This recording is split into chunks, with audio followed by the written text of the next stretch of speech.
Hello guys, this is the first time I'm on online. এর আগে কখনো আসা হয়নি। আপনারা অনেকে হয়তো আমাকে দেখেছেন, পার্সোনালি যারা চেনেন তারা দেখেছেন, যারা আমার সঙ্গে এর আগে মিট করেছেন তারা দেখেছেন। এর বাইরে আমার যারা শুভাকাঙ্ক্ষী আছেন বা যারা আমার শিক্ষার্থী যারা আছেন তারা কখনো আমাকে ক্যামেরার সামনে দেখেননি। সো আজকেই প্রথমবারের মতো আসলাম। তো আজকে আসার পিছনে অনেকগুলো কারণ ছিল। প্রথম কারণ হচ্ছে আমি একটি ইউটিউব চ্যানেল মেনটেন করি। সো সেখানে আসলে অনলাইনে তো আসতে হবে, আমার চ্যানেলেই আসলাম। তো আমি যে ইউটিউব চ্যানেলটা মেনটেন করি সেটা নিয়ে আমি খুব একটা অ্যাক্টিভ ছিলাম না। সো আমি রিসেন্টলি দেখলাম যে ওখানে 1000 সাবস্ক্রাইবার ক্রস করেছে। সো আমার মনে হলো যে তাই সেই উপলক্ষে একটা ভিডিও বানাই, তার জন্যই আসলে আসা। আজকে ছোট্ট কিছু বিষয় নিয়ে আলোচনা করব, সেটা হচ্ছে ফটোগ্রাফি নিয়ে। যারা ফটোগ্রাফি শুরু করতে চান বা কিভাবে শুরু করবেন, তো আসলে খুবই র্যান্ডম টপিক আমি চুজ করিনি। আমি বিভিন্ন কোশ্চেনের সম্মুখীন হই। কেউ প্রশ্ন করেন, জানতে চান যে ক্যামেরা কিভাবে নির্বাচন করব, কিভাবে ক্যামেরা কিনবো, কেউ ফটোগ্রাফি কিভাবে শুরু করবে সেই সম্পর্কে জানতে চায়। অনেক বিষয় আসলে আপনারা জানতে চেয়ে থাকেন, সাধারণত ওভার ফোন কিংবা ফেসবুক বা যারা আমার সঙ্গে যেভাবে যোগাযোগ করতে পারেন সেভাবে জানতে চান। তো সেই উদ্দেশ্যে আজকে আসা, কিছু র্যান্ডম কথাবার্তা নিয়ে কিছু র্যান্ডম বিষয় নিয়ে আলোচনা করব। তো প্রথমেই বলি যে ক্যামেরা কেনা, কিভাবে ক্যামেরা কিনবেন।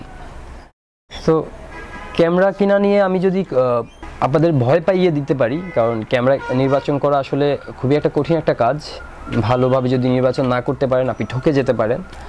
তো আমি সেদিকে যাচ্ছি না, আমি খুব সিম্পলি কিছু বিষয় নিয়ে বলছি। সেটা হচ্ছে, আপনি একটা ক্যামেরা কিনতে চান, বড় ভাইয়ের কাছে যাচ্ছেন, ছোট ভাইয়ের কাছে যাচ্ছেন, ওই অনলাইনে যাচ্ছেন, বিভিন্ন রিভিউ দেখছেন, দ্যাটস গুড, এটা দেখতে পারেন। এটা আপনার ইনফরমেশন অনেক ডেভেলপ করবে। সো আপনার কিছু ইনফরমেশন ওখান থেকে পাবেন, সেটা খুবই ভালো। তো বাট ক্যামেরা কেনা এতটা কঠিন বা এতটা কঠিনভাবে না নিলেই হয়, এটাকে খুব সিম্পলি নেওয়া যায়। ফার্স্ট অফ অল, আপনি ক্যামেরা কিনতে যাচ্ছেন ফটোগ্রাফি করার জন্যে। যদি আপনার বিজনেসের উদ্দেশ্য থাকে যে আমি বিজনেস করব বা আর্ন করব শুরুতেই, তো সেক্ষেত্রে আপনাকে ইনভেস্টটা বা বাজেটটা অবশ্যই সেরকম হতে হবে। আপনি কী টাইপের ফটোগ্রাফি করবেন সেটার উপর ডিপেন্ড করবে আপনার কোন ক্যামেরা কেনা উচিত, কোন লেন্সটা কেনা উচিত, সাথে আরও আনুষঙ্গিক কী কী ইকুইপমেন্ট লাগবে সেটা ডিপেন্ড করবে আপনি কী টাইপের ছবি তুলবেন। তো সেটা নিয়ে অন্য একদিন আলোচনা করব। আজকে আমরা কথা বলছি যারা ফটোগ্রাফি শুরু করতে যাচ্ছেন, একেবারেই জিরো থেকে, একেবারে শুরু করতে যাচ্ছেন। ফার্স্ট অফ অল, আপনি একটা ক্যামেরা কিনবেন ভাবছেন, আপনি আগে বাজেট ঠিক করুন। আপনার বাজেট কত, আপনি কত টাকা এফোর্ড করতে পারবেন একটা ক্যামেরা কিনতে। বাজেটের আগে আপনি জানতে চেন না যে কত লাগবে ডিএসএলআর ক্যামেরা কিনতে। তবে আমি আপনাকে 25,000-এর উপরে সাজেস্ট করব। 25,000-এর উপরে আপনি বাজেট করুন। সেটা যদি আপনি 50,000 করতে পারেন, 1 লাখ করতে পারেন, 2 লাখও করতে পারেন, সেটা খুবই বেটার। তবে তার দরকার নেই। শুরুর দিকটায় আপনি 30, 35 কিংবা 40,000 টাকার একটা বাজেট করুন। দেন আপনার বাজেট অনুযায়ী আপনি একটা বডি নির্বাচন করুন। আপনি ক্যানন নিতে পারেন অথবা নিকন নিতে পারেন। সো যেটাই নেবেন, আপনি আপনার যে বাজেট, ওই বাজেটের মধ্যে কী কী ক্যামেরা আছে সেগুলো দেখুন। দেন হচ্ছে আপনার লেন্সের ব্যাপারটা আসবে। সো যেহেতু লেন্স আপনি কোনটা নেবেন, আপনার বাজেট এবং আপনি কী টাইপের ফটোগ্রাফি করছেন বা কী টাইপের ভিডিওগ্রাফি করতে চাচ্ছেন সেটার উপর ডিপেন্ড করবে। তো আপনি যদি সে বিষয়ে আগে থেকে এতটা অভিজ্ঞ না হন বা এতটা আপনি যদি শিওর না হন আপনি কী করতে যাচ্ছেন, বা আপনার বাজেট যদি কম হয়, সেক্ষেত্রে আমি আপনাকে সাজেস্ট করব কিট লেন্স। কিট লেন্স খুবই ভালো, কারণ হচ্ছে আপনি কিট লেন্সে ভালো অ্যাপারচার পাবেন, ভালো পাবেন না, সব কিছুই পাবেন, জুম পাবেন, অ্যাপারচার পাবেন, স্টেবিলাইজার পাবেন। সো সব কিছু একটু একটু করে কিট লেন্সে পাওয়া যায়। তো আপনি যদি একটা কিট লেন্স দিয়ে প্র্যাকটিসটা শুরু করুন, সেটা আপনার জন্য বেটার হবে। তো সেক্ষেত্রে আপনি একটা কিট লেন্স মিনস ক্যামেরার সাথে একটা লেন্স দেওয়া হয়, সব ক্ষেত্রে না, কিছু কিছু ক্ষেত্রে দেওয়া হয় ওটাকে কিট লেন্স বলি আমরা। কিংবা হচ্ছে 18-55 যে লেন্সটা হয় সেটা আপনি নির্বাচন করুন। দেন এই আপনার বডি এবং 1855 লেন্স, দুটো জিনিস হলো। সেই সাথে আপনি আরও ইকুইপমেন্ট পাবেন, ব্যাটারি পাবেন, চার্জার পাবেন, আরও যা যা কিছু পাওয়া দরকার সেগুলো পাবেন। আর কোথা থেকে কিনবেন? অবশ্যই লোকাল মার্কেট থেকে না, আপনি ট্রাই করবেন ইম্পোর্টার কারা আছে, যেমন নিকনের জন্য ফ্লোরা আছে, ক্যাননের জন্য আছে। সো ইম্পোর্টার থেকে নেওয়ার চেষ্টা করবেন, তাহলে আপনি ইন্টারন্যাশনাল ওয়ারেন্টি পাবেন। আর আপনি যদি লোকাল মার্কেট থেকে নেন তাহলে ওয়ারেন্টির ক্ষেত্রে একটু ভেজাল হতে পারে, বাট তারপরেও সমস্যা হয় না। আপনি বসুন্ধরায় কিছু দোকান আছে, তারপরে হচ্ছে আপনার পল্টন আছে, এসব জায়গা থেকে আপনি নিতে পারেন। আর যদি আপনি সেকেন্ড হ্যান্ড নিতে চান সেটাও নিতে পারেন, তবে সেকেন্ড হ্যান্ড নেওয়ার সময় কিছু বিষয় অবশ্যই খেয়াল রাখতে হবে। আপনার বডিতে কোনো স্কেচ পড়েছে কিনা, কতদিন ইউজ হয়েছে, শাটার কাউন্ট কত। শাটার কাউন্ট মিনস আমি বলতে চাচ্ছি কী পরিমাণ ছবি তোলা হয়েছে ওই ক্যামেরা দিয়ে, সেগুলো দেখে দেন আপনি, এবং সেটার মার্কেটের প্রাইস কেমন এবং সেটা আপনার জন্য কতটা ভালো হবে সেগুলো বুঝে শুনে দেন হচ্ছে একটা সেকেন্ড হ্যান্ড ক্যামেরা আপনি নির্বাচন করতে পারেন। সো এই ছিল ক্যামেরা কেনার বিষয়বস্তু নিয়ে। সো ক্যামেরা কিনলেন, লেন্স কিনলেন, এখন আপনি ফটোগ্রাফি শুরু করবেন। সো ফার্স্ট অফ অল আপনি ছবি তুলতে থাকুন, সাথে সাথে স্টাডি করতে থাকুন। অবশ্যই স্টাডি করবেন, ছবি তুলুন, স্টাডি করুন। স্টাডি করবেন কিসে? ইন্টারনেট খুবই বড় একটা মাধ্যম, গুগলে সার্চ করবেন, ফ্রেমিং, কম্পোজিশন, অনেক বিষয় নিয়ে ইউটিউবে হিউজ টিউটোরিয়াল পাবেন, সেই বিষয়গুলো দেখবেন, সেগুলো দেখে সেগুলো বোঝার চেষ্টা করবেন। তো আমার কাছে ইউটিউব, ইন্টারনেট খুব একটা ভেজালই মনে হয়, কারণ হচ্ছে এত এত জিনিস, আপনি কোনটা রেখে কোনটা দেখবেন সেটা একটা ফ্যাক্ট। তো তারপরেও বলছি, দেখতে থাকুন, জানতে থাকুন, ঘাঁটতে থাকুন, কিছু না কিছু শেখা হয়ে যায়। যদি পারেন একটা কোর্স করুন। আমরা যখন ফটোগ্রাফি শুরু করেছি তখন আসলে কোর্সের কোনো মাধ্যম সেভাবে ছিল না, ছিল খুবই কম। তো এখন অনেক ইনস্টিটিউট আছে যেগুলো হচ্ছে এইসব বিষয়ে প্রশিক্ষণ দেওয়ায়। সো আপনি কোর্স করতে পারেন, তাহলে আপনি খুব একটা চমৎকার গাইডলাইন্স পাবেন। আপনি টিউটোরিয়াল কালেক্ট করতে পারেন, তাহলেও আপনি একটা টিউটোরিয়ালের মধ্যে একটা ভালো গাইডলাইন্স পাবেন, বাসায় বসে আপনি প্র্যাকটিস করতে পারবেন। আমার ফটোগ্রাফি নিয়ে একটা টিউটোরিয়াল নিয়ে কাজ চলছে, আমার কোনো ফটোগ্রাফি নিয়ে সেভাবে টিউটোরিয়াল নেই, আমার পোস্ট প্রসেসিংয়ের পার্ট নিয়ে একটা টিউটোরিয়াল আছে।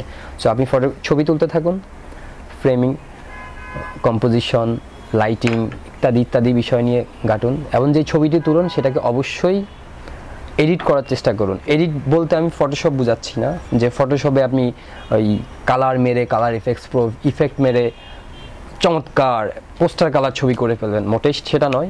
ফটোগ্রাফির ভাষায় আসলে পোস্ট প্রসেসিং বলতে একটা ব্যাপার আছে।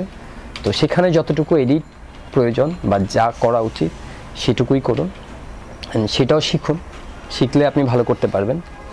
ছবি তুলতে থাকুন, ছবি তুলতে থাকুন, আপনার পছন্দের ছবি তুলতে থাকুন, যা ভালো লাগে তাই তুলতে থাকুন। ওই অনেক বেশি ছবি তোলা হয়ে যাচ্ছে এগুলো নিয়ে ভাবার দরকার নাই, যেহেতু আপনি নতুন শুরু করতে যাচ্ছেন। এবার আসি হচ্ছে ভালো বাজেটের ক্যামেরার ক্ষেত্রে। ভালো বাজেটের ক্যামেরার ক্ষেত্রে আসলে ব্যাপক আলোচনার দরকার হতে পারে। তো আমি খুব সিম্পলি কিছু বিষয় বলছি। আপনার বাজেট ভালো সেটা কত? ইভেন আপনি কমার্শিয়ালি শুরু করতে যাচ্ছেন, সো আপনি কি ওয়েডিং করতে চাচ্ছেন, পোর্ট্রেট করতে যাচ্ছেন, ফ্যাশন ফটোগ্রাফি করতে যাচ্ছেন, প্রোডাক্ট ফটোগ্রাফি করতে যাচ্ছেন, কি করতে চাচ্ছেন সেটা সিলেক্ট করুন। ম্যাক্রো হতে পারে, আপনি যেটা করতে যাচ্ছেন আগে সেই বিষয়টা নির্বাচন করুন, কোন দিকটা আপনার ভালো লাগে। দেন আপনি যদি ম্যাক্রো ফটোগ্রাফার হন তাহলে আপনার ম্যাক্রো লেন্স নিতে হবে, যদি ওয়েডিং ফটোগ্রাফার হন তাহলে আপনার কিছু প্রাইম লেন্স নিতে হবে, আপনি যদি পোর্ট্রেট ফটোগ্রাফার হন তাহলেও প্রাইম লেন্স খুব ভালো, বাট আপনি যদি ভিডিওগ্রাফার হন তাহলে আপনার জন্য জুম লেন্স ভালো। তো জুম লেন্স আসলে ভিডিওগ্রাফির ক্ষেত্রে জুম লেন্স, প্রাইম লেন্স দুটাই ভালো, সেটা ডিপেন্ড করছে আপনার বাজেটের উপর। আপনি ভালো ডেপথ পেতে যাচ্ছেন, একটা নর্মাল জুম লেন্স দিয়ে সেটা পসিবল না, আপনাকে প্রাইম লেন্সে যেতে হবে, এবং প্রাইম লেন্সের অনেক দাম। সেই বাজেট যদি আপনার থাকে তাহলে আপনি প্রাইম লেন্স কিনুন। সো কী লেন্স কিনা যেতে পারে, বাজারে কী লেন্স আছে সেই বিষয়গুলো অনেক আলোচনার বিষয়, সেটা নিয়ে আরেকদিন কথা বলবো। আজকে ভিডিওটা লম্বা করছি না। লেন্স নির্বাচন, ফটোগ্রাফির আমি একটা সিরিজ করব, ইউটিউবেই করব। যাদের ইন্টারনেট নেই বা যারা ইউটিউবকে ঝামেলাপূর্ণ মনে করেন বা খুঁজে পেতে সমস্যা বা কোনটা থেকে শুরু করবেন সেই বিষয়টা আমি একটু ক্লিয়ার করে দিব। আমি হয়তো একটা প্লে লিস্ট তৈরি করব, সেখানে সিরিয়াল ওয়াইজ থাকবে। আর তারপরে যদি কারো ঝামেলাপূর্ণ মনে হয় সেটার জন্য আমি টিউটোরিয়ালগুলো রকমারির মাধ্যমে পাবলিশ করার চেষ্টা করব, তারা হয়তো ওদের কাছ থেকে আপনি সাপ্লায়ার হিসাবে পাবেন প্রোডাক্টগুলো, সেটা অবশ্যই আমি জানিয়ে দিব। বাট ইউটিউবে থাকবে মাস্ট, সেটার জন্য আমি কাজ করছি, সেটা নিয়ে কাজ করছি। সো সেটা খুব শীঘ্রই পাবেন, খুব স্টেপ বাই স্টেপ দিব। সো এখন আপনারা হয়তো জানেন বা না জেনে থাকলেও জানাচ্ছি, এটা হচ্ছে লাইটরুম। যারা ফটোগ্রাফি করছেন তাদের জন্য খুবই চমৎকার একটা পোস্ট প্রসেসিংয়ের সফটওয়্যার। আমি সফটওয়্যারের কথা বলছি না, সফটওয়্যারটা আপনি অনলাইনে পাবেন, অনেক জায়গা থেকে পাবেন। তো আমি টিউটোরিয়ালের কথা বলছি। আমি অবশ্যই আমার চ্যানেলে আপ করছি টিউটোরিয়ালগুলো। অলরেডি একটা টিউটোরিয়াল আছে, যেটা how I process my work নামে একটা টিউটোরিয়াল আছে। ওইটাতে হয়তো ভোকাল নেই, কারণ এটা অনেক লং টিউটোরিয়াল, যার কারণে আমি ভোকাল দিতে পারি নাই। ওখানে আমি কীভাবে কাজ করি সেই বিষয়গুলো নিয়ে আসলে দেখিয়েছি। So it's a full course. যারা কোর্সটি করতে চান, যারা ফটোগ্রাফি করছেন, আমি আসলে এখানে এডিটিংয়ের পার্টটাই দেখিয়েছি, অর্থাৎ একটা ছবি তোলার পরের যে কাজগুলো সেগুলো দেখিয়েছি। সেগুলো করতে গিয়ে হয়তো ছবি তোলারও কিছু বিষয় নিয়ে আলোচনা করেছি এই টিউটোরিয়ালে।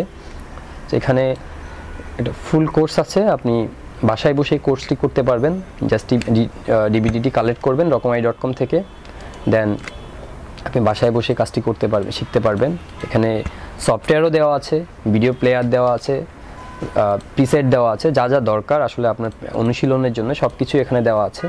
সো এটা হচ্ছে লাইটরুম, এটা আপনারা অবশ্যই কালেক্ট করবেন আপনাদের বাসায় প্র্যাকটিসের জন্য। লাইটরুম টিউটোরিয়ালটা রকমারি.com-এ পাওয়া যাবে, সেটা অনেকবার বলেছি। আমি ডেসক্রিপশনের নিচে লিঙ্কটা দিয়ে দিয়েছি, আপনি কীভাবে কালেক্ট করবেন। জাস্ট রকমারি.com-এর ওই লিঙ্কে ক্লিক করে যাবেন, গিয়ে বাই নাও করে আপনার অ্যাড্রেসটা দিয়ে দিবেন, আপনার অ্যাড্রেসটা দিয়ে বাই নাও করে দিবেন, অর্ডারটা প্লেস হয়ে যাবে। দেন এটা আপনার ঠিকানায় রকমারি.com পৌঁছে দিবে। আর এটার জন্য আমি সামান্য কিছু পেমেন্ট ধরেছি আসলে প্রোডাকশন কস্ট হিসাবে। তো এটা রকমারি নিবে আপনার কাছ থেকে, সেটা হতে পারে ক্যাশ অন ডেলিভারি, অর্থাৎ আপনি প্রোডাক্টটা বাসায় পাওয়ার পরে হতে পারে, অথবা আপনি আগেও পেমেন্ট করতে পারেন। এটা ডিপেন্ড করছে আপনার লোকেশনের উপরে। আপনি কিছু লোকেশন আছে নাকি রকমারি, সেটা হচ্ছে ক্যাশ অন ডেলিভারি হয় না, সেখানে আগে পেমেন্ট করতে হয়। আপনি আগে পেমেন্ট করে দিবেন, নো প্রবলেম, প্রোডাক্ট আপনি পাবেন। আমি বলছি আগে পেমেন্ট করে দিবেন, আপনার ঠিকানায় পৌঁছে যাবে। আর যদি আপনার এরিয়ায় যদি ক্যাশ অন ডেলিভারি সিস্টেম থাকে, তাহলে অবশ্যই আপনি সেই ক্যাশ অন ডেলিভারি সিস্টেমটা ইউজ করবেন। আপনি আপনার প্রোডাক্ট পেয়ে দেন হচ্ছে পেমেন্টটা করবেন। সো শেষ যেটা বলতে চাই সেটা হচ্ছে, আমি খুব ভালো গুছিয়ে কথা বলতে পারি না, অন্তত ক্যামেরার সামনে পারি না, যার কারণে আমার আশা হয় না। তো আমি এখন থেকে চেষ্টা করব একটু ক্যামেরামুখী হওয়া, ক্যামেরার সামনে আসার চেষ্টা করব। আপনাদের জন্য মাঝে মধ্যে আমি আসব, কিছু বিষয় নিয়ে আলোচনা করব, কিছু টিপস অ্যান্ড ট্রিক্স দিব, কিছু টিউটোরিয়াল বানাবো, সেগুলো আপলোড করব। এবং আমি থাকবো ক্যামেরার সামনে, আপনাদের সঙ্গে হয়তো আমার আবারও দেখা হবে। তো কথা দিচ্ছি থাকবো। ভালো থাকবেন, অবশ্যই সাবস্ক্রাইব করবেন, অবশ্যই।